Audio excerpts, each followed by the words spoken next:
હું મારું નામ જ્યોતિબેન દેસાઈ. હું ઓરિજિનલ અહીંયા નવસારીની જ છું.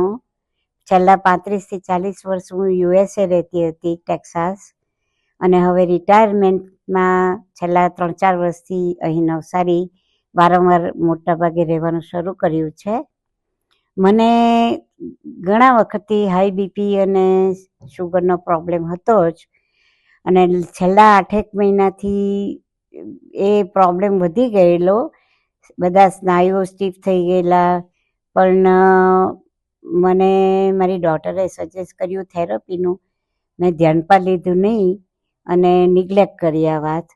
એમ કરતાં વધી ગયું, અને એક લાસ્ટ મંથ એકદમ જ મને કંઈક અંદર બધું વધતું હશે એનો ખ્યાલ ના આવ્યો.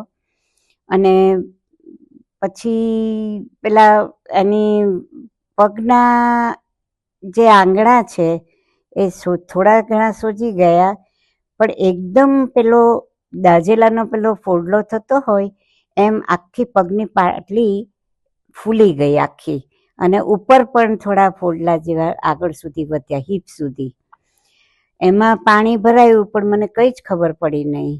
એટલામાં હું મારા કઝિનને ફોન કર્યો, એ મને હોસ્પિટલમાં લઈ જવા માટે તૈયાર થયા.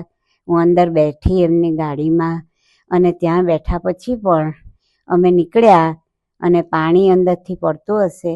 ગાડીમાંથી ઉતરીને અમે હોસ્પિટલના સ્ટેપ્સ ચડતા હતા, ત્યાં એ લિક્વિડ ઝરતું દેખાયું. એટલે એમણે પછી જોયું તો ગાડીમાં પણ પડેલું હતું.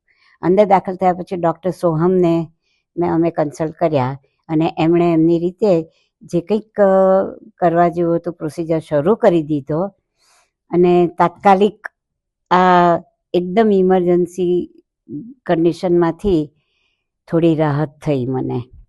એ પછી બી ટાઈમ ઘણો ગયો, પણ આ લોકોએ, ડૉક્ટર સોહમ અને સ્ટાફે સારી એવી મહેનત કરી, અને એને લીધે મારું જલ્દી, મેં ધાર્યું પણ નહીં હતું એવું, મને જલ્દી રિકવર થવા માંડ્યું. એમણે જે કંઈક કરવા જેવું એ કર્યું. સ્ટાફનો સહકાર પણ મને મળ્યો.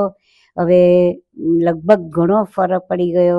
મારો પગ નીચે મુકાતો નહીં હતો, તે હવે આજે લગભગ 1 મહિના પછી હું નીચે પગ મૂકતી થઈ ગઈ છું, જરા ચાલતી થઈ ગઈ છું.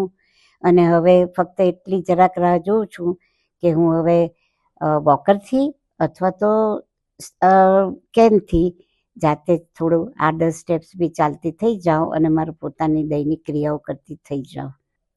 Thank you doctor Soham Raut અને આ નિરાલી હોસ્પિટલનો સ્ટાફ, બધાની હું ખૂબ આભારી છું. મને ઘણો સારો મારો મત છે. કોઈને પણ કંઈ પણ તકલીફ હોય તો નિરાલી હોસ્પિટલ અને ડૉક્ટર સોહમ રાઉતને આપ કન્સલ્ટ કરી શકો છો. સ્ટાફ પણ કોઓપરેટિવ છે. બધાને હું થેન્ક યુ કહું છું, અને જય શ્રી કૃષ્ણ.